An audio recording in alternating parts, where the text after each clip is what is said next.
Total recall by Arnold Schwarzenegger. आजकल पहले जैसा माहौल नहीं है, क्योंकि पहले के समय में लोग एक ही कंपनी में काम करते करते अपना पूरा जीवन व्यतीत कर देते थे।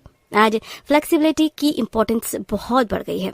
तो फिर अगर आप भी अपने जीवन में कुछ बदलाव के बारे में सोच रहे हैं, तो क्यों ना आप उस इंसान से एडवाइस लें जो 3 डिपार्टमेंट में सबसे ऊंची पोस्ट तक पहुंच चुका है।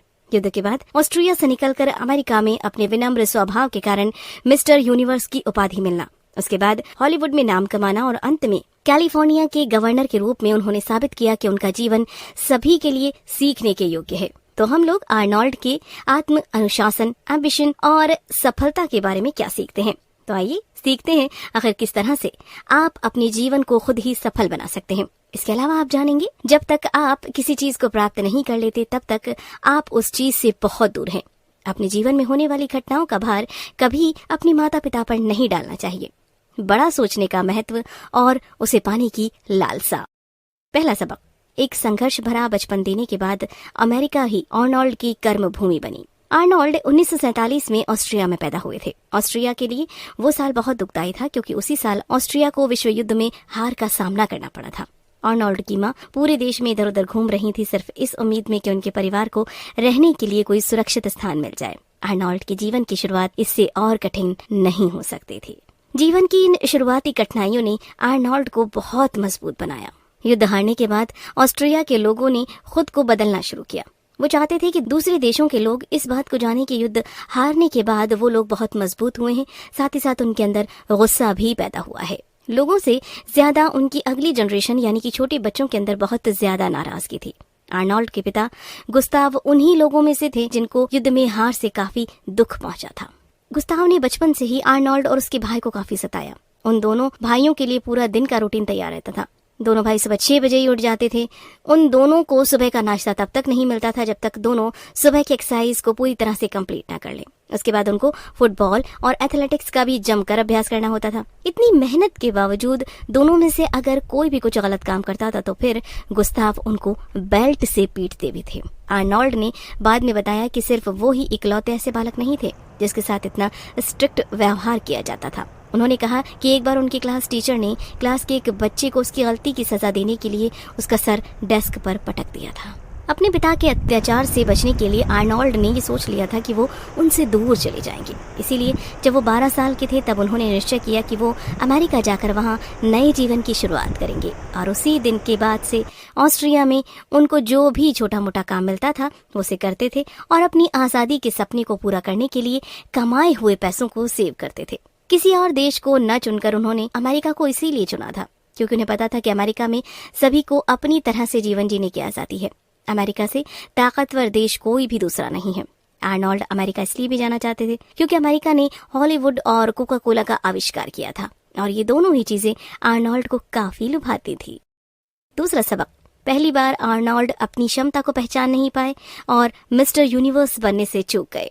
बॉडी बिल्डिंग में आर्नोल्ड का इंटरेस्ट तब बढ़ा जब उन्होंने अपना हाई स्कूल पूरा किया। आर्नोल्ड पूरी तरह से नेचुरल थे और इसी वजह से जूनियर वर्ग के कंपटीशन को जीतने में उनको कभी मुश्किल नहीं हुई। उसके बाद उनको एहसास हुआ कि अब उन्हें बड़े कंपटीशन में हाथ आजमाना चाहिए।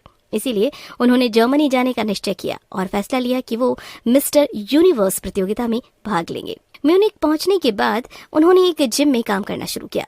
जिम के मालिक के साथ उनके रिश्ते कुछ खास अच्छे नहीं थे। जॉब होने के बावजूद आर्नोल्ड के पास पैसे की कमी रहती थी और इसी वजह से उनको जिम में ही रहना पड़ता था। और उसी जिम में उन्होंने खुद को 1966 में लंदन में होने वाले मिस्टर यूनिवर्स प्रतियोगिता के लिए तैयार किया। इस प्रतियोगिता के लिए उन्होंने जमकर तैयारी करनी शुरू की। वो काम पर जाने से पहले और उसके बाद 2 घंटे जिम में व्यतीत करते। बाद में डिनर के बाद 1 घंटा एक्स्ट्रा वर्कआउट करते थे। पर आर्नोल्ड के द्वारा की गई मेहनत किसी काम नहीं आई क्योंकि बाद में उनको एहसास हुआ कि उनकी एप्लीकेशन प्रतियोगिता के मुख्य अधिकारी के पास पहुंची ही नहीं और इसकी वजह था उस जिम का मालिक जिसमें कि आर्नोल्ड काम करते थे। जिम के मालिक का कहना था कि उनको लगता है कि अगर आर्नोल्ड जिम में काम करना छोड़ देंगे तो उनका धंधा मंदा पड़ जाएगा। लेकिन इसके बावजूद आर्नोल्ड की किस्मत उनके काम आई। प्रतियोगिता के ऑर्गेनाइजर ने डेडलाइन निकल जाने के बावजूद आर्नोल्ड की एप्लीकेशन को स्वीकार किया। जिम के मालिक के द्वारा किया गया गलत काम आसपास के एरिया के सभी लोगों को पता चल गया, जिस वजह से एक दूसरे जिम के मालिक ने दयाभाव से आर्नोल्ड को लंदन जाने की टिकट का इंतजाम करवाया। आर्नोल्ड प्रतियोगिता में भाग लेने को लेकर काफी उत्साहित थे। उन्हें इस बात पर ज्यादा यकीन नहीं था कि वो प्रतियोगिता जीत सकेंगे, लेकिन जब उन्होंने देखा कि बाकी के सारे प्रतियोगियों में से वो ही सबसे ज्यादा बलशाली और स्ट्रांग है, तो उन्हें लगा कि अगर वो थोड़ी सी मेहनत और कर लेते तो शायद कंपटीशन में सेकंड आने के बजाय फर्स्ट आते। इस बात ने आर्नोल्ड के जीवन को नई दिशा दी। उन्होंने निश्चय किया कि आज के बाद वो तभी किसी प्रतियोगिता का हिस्सा बनेंगे जब उन्हें इस बात का भरोसा हो कि जीत उन्हीं की होगी। उनका दृढ़ निश्चय उनके काम आया और 1967 में हुई मिस्टर यूनिवर्स प्रतियोगिता में वो विजयी हुए। तीसरा सबक, सही मेंटर की सलाह ने आर्नोल्ड की लाइफ बदल दी। 1967 में पहली बार मिस्टर यूनिवर्स बनने के बाद अगले साल फिर से आर्नोल्ड ने उस प्रतियोगिता में हिस्सा लिया और एक बार फिर उनको मिस्टर यूनिवर्स के खिताब से नवाजा गया। प्रतियोगिता जीतने के बाद जब वो वापस अपने होटल के कमरे में आए तो वहाँ पहले से एक टेलीग्राम उनका इंतजार कर रहा था। इस टेलीग्राम को भेजा था जो वेदर ने, जो उस समय दुनिया के सबसे अच्छे बॉडी बिल्डिंग एथलीट थे। उन्होंने आर्नोल्ड को लॉस एंजलिस बुलाया और साथ ही साथ उनको अपने साथ ट्रेनिंग करने के लिए आमंत्रित किया। जो वेदर को इस बात का पूरी तरह से यकीन था कि आर्नोल्ड अपने समय के सबसे बड़े बॉडी बिल्डर बनेंगे। जो ने आर्नोल्ड को फंड देना स्टार्ट किया, उन्होंने आर्नोल्ड को घर के साथ साथ कार भी दी। उन्होंने आर्नोल्ड को अपनी मनमर्जी से जिम में वर्कआउट करने की अनुमति दी। जो न सिर्फ एक मेंटर थे बल्कि वो एक बिजनेसमैन भी थे। वो बॉडी बिल्डिंग से जुड़े हर प्रोडक्ट का व्यापार करते थे। जो ने आर्नोल्ड को बिजनेस के बारे में भी ज्ञान देना शुरू किया। वो आर्नोल्ड को अपने साथ मीटिंग्स में भी ले जाया करते थे। इसके तुरंत बाद आर्नोल्ड को लगने लगा कि उनका जीवन भी बिजनेसमैन के तौर पर गुजर जाएगा, लेकिन जो के पास आर्नोल्ड के लिए अलग प्लान था। आर्नोल्ड ने 1969 में हॉलीवुड में एंट्री ली। जो उसके बाद नहीं रुके। वो चाहते थे कि आर्नोल्ड को और फेमस बनाया जाए, इसलिए उन्होंने 22 वर्षीय आर्नोल्ड को एक फिल्म में लीड रोल में सबके सामने पेश किया। उस फिल्म का नाम था हर्क्यूलिस इन न्यूयॉर्क।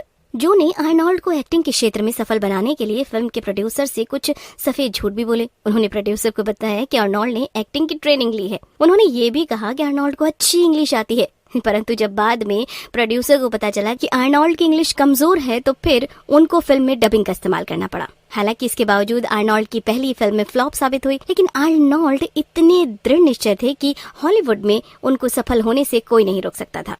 चौथा सबक, आर्नोल्ड ने अपने जीवन की सबसे बड़ी फिल्म एक समय लगभग मिस कर दी थी। 1982 में आर्नोल्ड को उनके करियर की सफल फिल्म मिली। उस फिल्म का नाम था कॉनन द बारबेरियन। आर्नोल्ड ने पहले ही सोचा था कि अपनी फिल्म के जरिए वो लोगों को बॉडी बिल्डिंग के बारे में समझाएंगे, लेकिन कब उनकी film Conan the barbarian hit हुई तो उनको लगने लगा कि क्यों ना बॉडी बिल्डिंग से हटकर एक्टिंग पर ध्यान दिया जाए और लोगों को अलग अलग तरह की फिल्म से एंटरटेन किया जाए। आर्नोल्ड ये भी जानते थे कि उनकी एक्टिंग स्किल इतनी अच्छी नहीं है कि वो हॉलीवुड के सबसे बड़े स्टार बन सके, परंतु उन्होंने सोचा क्यों ना वो अपने आप को सबके सामने एक एक्शन हीरो की तरह पेश करें, क्योंकि उनकी बॉडी उनको इस बात की इजाजत देती है।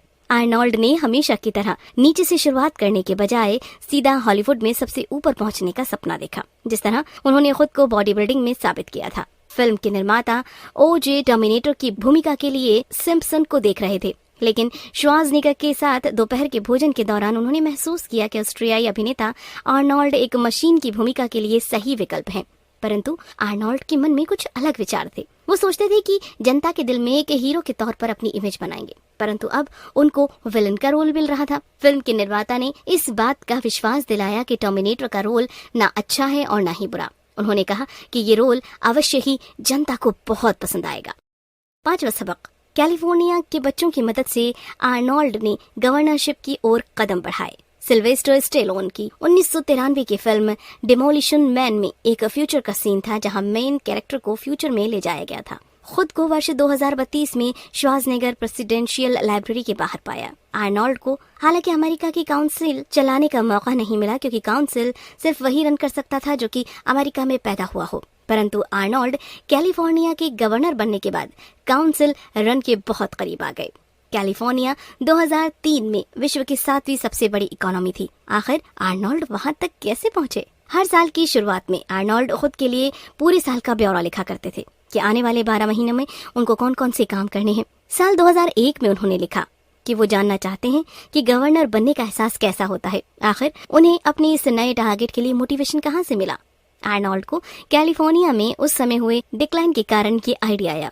90 के दशक की शुरुआत में सिलिकॉन वैली में राज्य के टैक्स बेस को मिटा दिया गया। इसके अलावा वहाँ बिजली का संकट था जिसके बारे में कोई भी कुछ नहीं कर रहा था। आर्नोल्ड को लगा कि इन सभी समस्याओं को दूर करने के लिए वो सबसे सही व्यक्ति हैं, क्योंकि इतिहास उनके साथ था। उस समय प्रेसिडेंट भी हॉलीवुड के जरिए ही प्रेसिडेंट की कुर्सी तक पहुंचे थे और अमेरिका में देश चलाने के लिए नाम और शोहरत की आवश्यकता होती है और ये दोनों ही चीजें उस समय आर्नोल्ड के पास मौजूद थीं। परंतु आर्नोल्ड को ये पता था कि अमेरिका के लोगों को इस बात का एहसास दिलाना होगा कि वो पॉलिटिक्स में इंटरेस्टेड हैं, न कि हॉलीवुड के दम पर वहां पहुंचे हैं। वोटर्स को खुद को परिचित कराने के लिए उन्होंने एक नई स्कीम शुरू की, जिसकी उन्हें राज्य विधायिका और कानून के माध्यम से मार्गदर्शन करने की उम्मीद थी। आर्नोल्ड का आइडिया बहुत ही सिंपल था। रिसर्च के मुताबिक उस समय अमेरिका में ज्यादातर अपराध शाम 3 बजे से 6 बजे तक होते थे। उनके अनुसार क्राइम को कम करने का सिर्फ एक तरीका था और वो ये कि स्कूल के बाद बच्चों को आफ्टर स्कूल क्लब में भेजा जाए, जहां उनकी फिटनेस और होमवर्क पर ध्यान दिया जाए। उनके इस आइडिया को लोगों ने बहुत पसंद किया और इसी वजह से 2003 में वो कैलिफोर्निया के गवर्नर बने। छठा सबक, शायद आर्नोल्ड परफेक्ट न हो, पर उनको सफलता का स्वाद अवश्य पता था। किसी इंसान को मोटिवेशन देने के लिए आपका खुद का परफेक्ट होना आवश्यक नहीं है। यही बात आर्नोल्ड को खास बनाती है। आर्नोल्ड पर्यावरण प्रेमी थे, वो कैलिफोर्निया के गवर्नर भी थे, साथ ही साथ वो फिटनेस फ्रीक भी थे। उनकी एक और पसंद थी, वो थी सिगार। लेकिन कुछ चीजें ऐसी होती हैं जिसका अनुसरण आर्नोल्ड ने पूरी जिंदगी के दौरान किया। तो आर्नोल्ड हमें क्या सलाह देते हैं? सबसे पहली और सबसे अहम, कभी अपने पेरेंट्स को किसी बात का दोष न दें। कुछ लोगों के पेरेंट्स बहुत स्ट्रिक्ट होते हैं, कुछ के बहुत ज्यादा प्रोटेक्टिव होते हैं, परंतु हमें लगता है कि हमारे पेरेंट्स हमारी और अच्छी तरह से परवरिश कर सकते थे। लेकिन हम लोगों को इस बात का एहसास होना चाहिए कि वो जितनी अच्छी तरह से कर सकते थे, उन्होंने हमेशा उससे अच्छा करने की कोशिश की। आर्नोल्ड के पिता ने उन्हें बचपन में काफी सताया, लेकिन इसके बावजूद आर्नोल्ड अपने पिता को कभी किसी बात के लिए दोषी नहीं ठहराते, बल्कि उनका मानना था कि उनके पिता की वजह से ही आज वो अपने जीवन में इतने अनुशासित हुए हैं और साथ ही साथ उन्हीं की वजह से उन्होंने ऑस्ट्रिया को छोड़कर अमेरिका जाने का निश्चय किया था। आर्नोल्ड का कहना है कि कभी भी अपने पास्ट को अपने फ्यूचर पर हावी होने मत दें। अपने पास्ट को भूलकर अपने भविष्य को अच्छा बनाने की कोशिश करते रहना चाहिए। आर्नोल्ड का दूसरा सफल होने का रोल ये है कि कभी भी पीछे मुड़कर नहीं देखना चाहिए। हमने कई बार देखा है कि वो अपनी जीवन में घटी पिछली चीजों को लेकर काफी उत्साहित रहते हैं, लेकिन हमें ऐसा नहीं करना चाहिए। हमें अपने जीवन में आने वाली चीजों के लिए हमेशा तैयार रहना चाहिए। कभी भी पीछे मुड़कर नहीं देखना चाहिए कि हमने पीछे क्या किया है। इस बात का उदाहरण हमें कामयाब संगीतकार बोनो से भी मिलता है, जिन्होंने म्यूजिक इंडस्ट्री में सफल होने के बाद एड्स के मरीजों के लिए सराहनीय काम किया। बोनो को छोड़िए, अमेरिका के अभी के प्रेसिडेंट डोनाल्ड ट्रंप भी सफल होने के बाद रुके नहीं। उन्होंने अपना नया टीवी से शुरू किया और उसके बाद प्रेसिडेंट बनने की होड़ में लग गए। बिल्कुल उसी तरह से आर्नोल्ड भी कभी अपने जीवन में नहीं रुके। बॉडी बिल्डिंग से लेकर कैलिफोर्निया के गवर्नर बनने तक का सफर उन्होंने पीछे मुड़कर देखे बिना तय किया। कुल मिलाकर आर्नोल्ड से बेहतर डिटर्मिनेटेड इंसान शायद ही हमें कोई और दूसरा देखने को मिलेगा। बचपन से ही अपने पिता के द्वारा सिताए जाने के बावजूद उन्होंने अपने जीवन में हर प्रकार की सफलता हासिल की।